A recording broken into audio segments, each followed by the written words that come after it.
Before Bob Marley became a global icon, before reggae conquered the world stage, and before Island Records became a powerhouse label, there was a story of collaboration, risk, and vision. This is the true tale of how one man's message and music helped elevate a small label into a global force. Island Records was founded in 1959 by Chris Blackwell, a British Jamaican entrepreneur with a deep love for Jamaican music.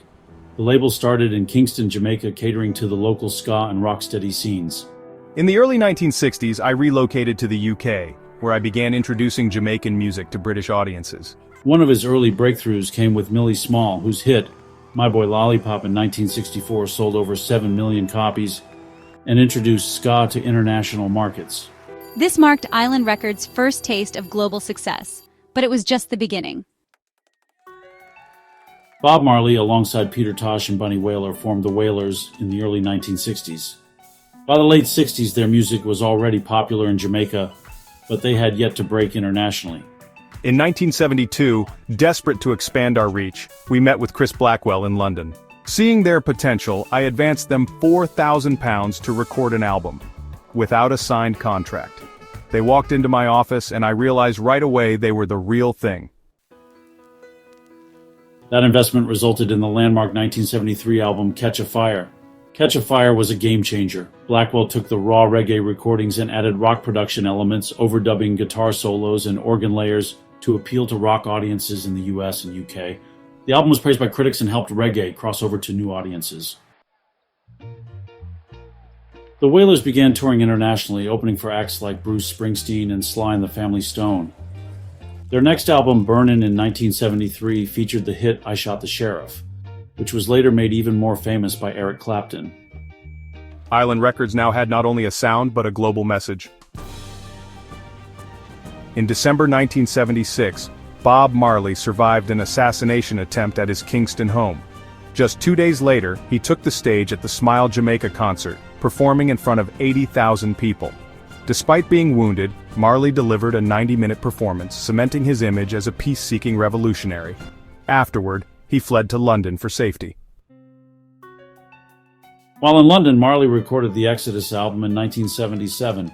The title track, along with Jamming, Three Little Birds and One Love, became anthems of unity and spiritual resilience.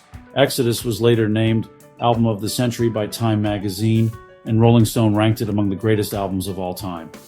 This period also saw the release of Kaya in 1978 and Survival in 1979, albums that balanced love, spirituality, and political awareness.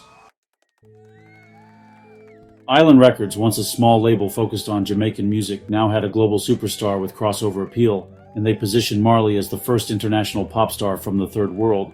Marley's message was universal. His music resonated with the oppressed, the spiritual, the young, and the old. From Zimbabwe to Paris, Marley's concerts filled stadiums to capacity. By the early 1980s, Island Records had become a global player, not just because of album sales, but because of Marley's influence. His image, message, and music expanded reggae's reach and redefined the label's identity.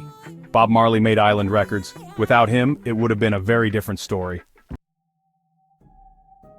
Bob Marley passed away in 1981, but his legacy lives on. Island Records became a launchpad for many artists.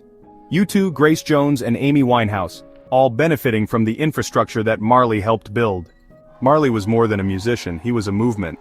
His rise paralleled the growth of Island Records, and the two stories are forever intertwined.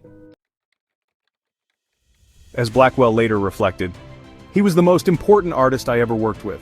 Bob Marley changed the course of popular music, and he changed my life. Bob solidified Island Records as a force to be reckoned with. Bob Marley didn't just help Island Records succeed. He helped redefine what success looked like in music, not just charts and sales, but impact, unity, and legacy. This wasn't just business as usual, this was history in the making for all involved. Thank you, Bob, for leaving us with so many beautiful songs.